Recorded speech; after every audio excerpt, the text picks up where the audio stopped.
Now we're going through our project processes. The first stage within our project management processes is the defining stage.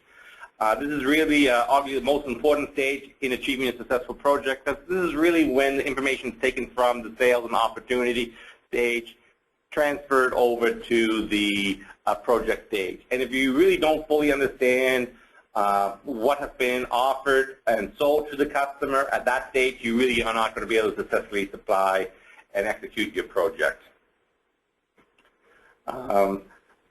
First thing, obviously, as I said, is the opportunity handoff. At this point in time, is really when the BD and it was the branch manager, whoever helped him quote the job, hand off all the relevant information and knowledge passed on to PM. That knowledge should know anything also about the particular customers you're going to be dealing with, the way they like to deal with information. Are they more a customer who likes everything formally in writing? Is it best to contact them via phone versus email, or do they prefer email? Those sort of things with the BD and the person who did the quote already know should hand off to the project manager also to help them be more successful in contacting, executing, and getting the job successfully performed. Obviously, at this point in time, budget and schedule should be reviewed. Ideally, a proper costing was done up. They should, the BD hopefully did a rough schedule at least to verify we could do it in the time frame allotted. One of the items we're going to get on another couple screens is regarding cash flow. Hopefully they've done a cash flow on a larger job, but if not, it'll be something that will have to fall within the PM's responsibility. One of the things then obviously what's very important within our process is Deltek. I'm sure all of you are familiar with it, but it's ultimately going to be the tool that we use most often for projects. As I said, all of us deal every day with Deltek.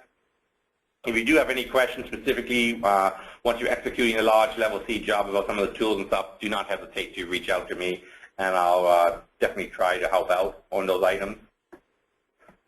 Forgot that I had a screenshot of Deltek in my next slide, but that's really the tool that we're going to use every day for our project management, ERP side of our project management systems. Starting a new project, it is best to merge it from an opportunity. If you're planning to use the planning module, I find it's usually more successful to make sure all the phases and everything, or maybe not more successful, it's probably just as effective, but less steps involved if you have the plan first created, connected to the opportunities, and you merge it in. Otherwise, you have to create the phases and the tasks within the project before you can link it to the plan. So it's additional steps if you do it the other way. So the quickest way is doing it that it's already created ahead of time. Sometimes because of time and commitments and other issues, especially if it's close to month end and stuff, sales and the BD does want to get the job opened up and everything. So sometimes it's not always practical, but if you're planning to use the planning module, I find there's less steps involved if you have the opportunity created first. Yes. Note on that, Steve. So you're saying that if you have your project plan created and linked to the opportunity first, there's no requirement to, because I would just create them once the project's created, right? Yes. And you're limited by whatever phases and tasks that are already in the project. Right. So you're saying it's just linked to an opportunity, you're free to establish that at the plan level. That's correct. Oh, yeah. So that's one of the reasons I suggest if time permits. Usually at the times it doesn't commit, you don't really have necessarily that it's last month on a case where they were to close something on February 27th because of months, and it's going to be worth on March 30th or 31st, which is the middle of the week. They're going to want to close that for quarter end numbers and things like that, especially if they can invoice right away on receipt of the PO and everything.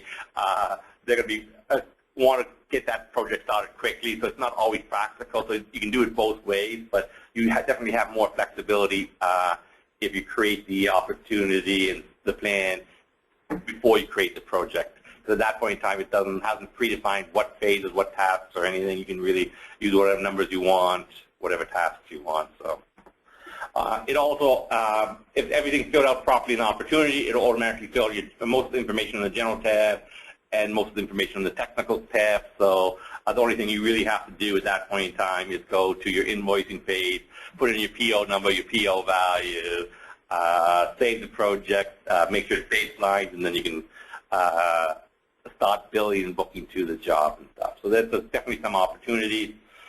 There has been some discussion throughout the process that ideally on large jobs that is 90% probable winning or something like that, we probably should at that point in time already decide who's going to be the PM and have them create the opportunity. I don't want to go out and say spend the 2 hours or 3 hours to create an opportunity on every large level C project when we're not successfully going to win them. It's when we're pretty sure that, oh, we're going to get a PO. It might be this week, but it might be next week when we get the PO. If the opportunity is done, the only thing you're really going to have to change at that time is the start date on the plan before you win it, and that's not a big deal to do, you know. So, but I'm not going to say you should do it on every opportunity that will turn into a level C job unless you think you're going to win it. As I said, the planning module, this is really the module with Deltek we can create a plan which allows the team to book their hours. If you're lucky, as I said, it was already created during the opportunity phase. One of the items with the plan, and we're definitely trying to push within the company to go more and more using the planning module. The planning module allows you to actually assign specific resources to it, which we're hoping down the line, once everybody starts using it on all jobs, that we can use that as our resourcing tool for our Monday morning calls instead of branch managers still having to give us the updates around who's working on what project and everything it is. So we're hoping to be able to eliminate that step. So yes, it's going to put a few extra minutes in the startup of every project in the project manager's plate, but we're hoping that it takes a little bit every week off of the branch manager's plate and stuff. So yes, it's a little bit, maybe 15, 20 more minutes by assigning the actual names up front to the PM, but that's a one-time job versus the branch managers having to track what everybody's working on every week on the other end. So we know it's a little bit give and take, and we're hoping that overall it'll even out or be more efficient. There's a couple of wikis out there if you're not familiar with WBS structures, but we use basically our WBS structures are placed on phase, tasks, labor code. So we have, like most places, 3 levels of the WBS codes.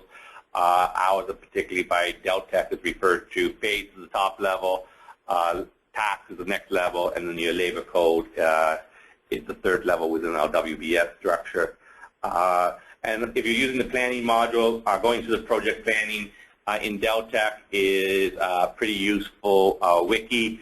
It's been refined and cleaned up over the last 6 months. Every time I've walked through with somebody through creating a project plan, we really try to refine it to say, oh, we should add this step in because, yes, I know, or Matt Harding, who does a lot of planning and stuff, knows they have to do a specific step, but the individual is not, doesn't really realize they need to perform that specific step. So we've tried to put those little things that everybody who uses it every day knew by heart that they had to do into the process as well. But as I said, there's still probably, if you do go through it, see something that's missing, don't hesitate to reach out, and we'll definitely update that into the project plan wiki.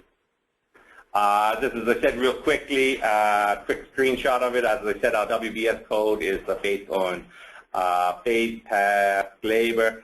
The one thing we do suggest is try to keep those WBS structure to a meaningful size. We find it's very difficult to track on a task what ends, or a labor code would end up being 200 hours or 300 hours. It's tough to say, trying to get confident feedback if you're 30% done, 50% done, 70% done, you know. If you break them into meaningful subtasks where you can just say that each subtask is 40 hours or 80 hours, 80-hour task is a 2-week task. If you know you're a week in, you're 50% done. It's easy to report, you know. If you started at a midweek, you're 25% done or 75% done. It's a bit easier to report and be reasonably accurate.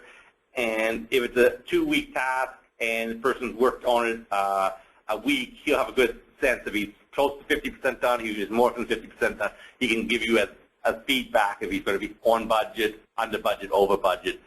But if the task is 300 hours in, when he's 100 hours in, he's going to say, oh, yeah, I think I can still get it done in 2 hours, but if that's going to be an accurate estimate or not is really tough. So the key here is to put them into meaningful sizes. It's probably a bit less important on embedded work or site work, which is time and material, where you're maybe not as much in control exactly of how much standing around time you have, but definitely on the items that we're doing within the walls of JMP, try to keep them in meaningful task sizes. As I said, as you said, installation, it's going to be installation, and you know you're going to be on site for 4 weeks. It's not quite as critical, and it's tougher to manage. Obviously, one of the key things to do during the define stage is review your opportunities for reuse. You yourself may have worked on a similar project, reach out to other people within your team, use JMP technical, reach out and find out if somebody's used certain technologies. If it's too new to yourself or to your branch you work in, you haven't been able to pull that information. And so definitely find out if you've used something before. And then, of course, the other thing that you have to do during the define stage is generate the cash flow. I believe the next screen is a screenshot of the cash flow, or it'll happen maybe 2 screens away. So create the cash flow, hopefully. I noticed I did not delete the bottom half on this page when I split it into 2 pages. Generate the cash flow if it's not supplied as an opportunity phase. Try to make sure JMP is not financing the project. I know in the next screen I go a bit more into depth, especially when there's going to be times where it's already been negotiated up front, the cash flow, and it's going to be difficult to negotiate with the customer at different payment terms. But that doesn't mean we can't reach out to our suppliers and try to get beneficial payment terms. If it's a job that is 10 weeks to 12 weeks, and it's only going to take you 2 weeks to get the items in from a supplier, don't necessarily order it a week into the job if you don't need it until week 8 on site. Order it week 4 so you have it by week 6 and still have a little bit of buffer. I'm not going to say order stuff last minute and then all of a sudden there's an issue, you don't have it in time, but do try to keep that in mind, especially if it's a cash flow unfriendly project. That's really about as much as you can really do as a PM. There is a wiki also on PM generation, but as I said, quite often by the time the project manager, you as a project manager gets involved, the payment terms and invoicing milestones with the customer have already been determined. But it's one of those things that you can try to make sure that if one of the payment terms is based on design review, you can make sure that you know that it's key for your team to stay on top of hitting that particular milestone, you know, instead of letting it drag out. So milestones that are based on certain commitments, it's really important that as a PM you stay on top of it. I'll do this a couple times throughout, but I'll show the screenshot of the general, where I gain this cash flows from. It comes from the sales and marketing page, proposal, tools, and template, and then cash flow. There is an exact same copy of this on the PM tools and template page, but it's really, hopefully it's being done by the sales and marketing team before the PMs get involved. It's pretty well self-explanatory. I'm going to suggest that you ask your branch manager how they want it filled out. Some branch managers want all the numbers filled up as our sell costs. Some branch managers want them as our what we're actually going to be paying the suppliers. So it's usually one or the other, but find out how he usually does it. The critical thing there is that Gord and Lawrence are usually pretty confident that Rob might want it one way, Daryl might do it another way, but everyone coming from their branch is the exact same format. So the real key thing is just try to be sure you're consistent. So when Gord and Lawrence are looking at it, or during the kickoff meeting, Tom and Lawrence are looking at it, that they know what format it's in and they know it's consistent with that branch's way of doing it and stuff. So I'm not going to say which way to do it because, as I said, different branch managers do it a different way. But I said usually everybody puts the actual labor costs in. Some branch managers want to include the contingency in it to show worst case scenario. Some branch managers don't show the contingency in the material numbers because they want to show what they think it's actually going to be. But so let's really reach out to your branch manager and then make sure whenever you are reviewing it with Lawrence and then either Tom or Gord that they know which way you have really did it, because it really will affect what this end number down here will be, how positive it is. If you're doing everything at cost, including contingency, technically this number should be 0 down here, or very close. If you're doing it with all the contingency out and without the markup, you should be close to 25% or 20% is a good by the time you take 5 or 10% contingency out, 15% markup. You might be close to, if it's half labor, half material, you're going to be close to 15 or 20% positive on this number. So they really need to know that when they're looking at it so they can also get a sense for the number.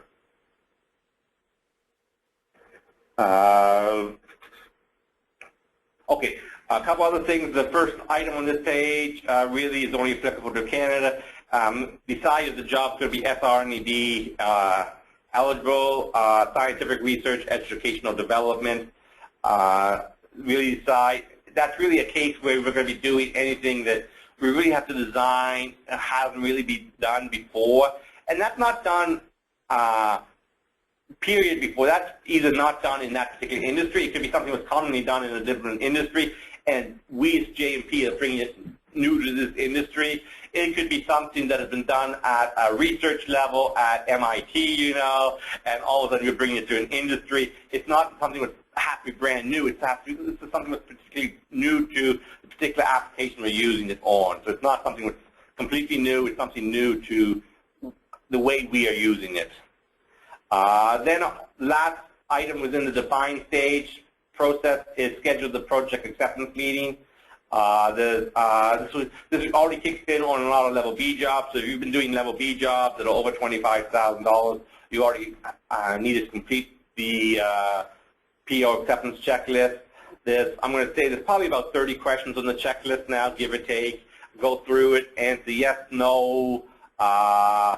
I've been suggesting lately that if it's not applicable, the two ways of handling it, the individual here, who I think was, it's a Cambridge job, so it's Jim, I believe, because I think this is the, yes, it was Jim Eckert here. He put down a note in the note section when it was not applicable. But the other thing I've been suggesting to people where I know a couple people started adopting, if it's really something that's not applicable, put a check mark in both boxes. At least then the person knows that you have actually read that line and you put a check in both boxes. It's not applicable for that particular project. That way you can clearly define when it's yes, a no, or it's not applicable. Because the issue is if it's hasn't been done, and then in this case with to be determined still, then you still can put a note in it so people know you have to come back to that particular question.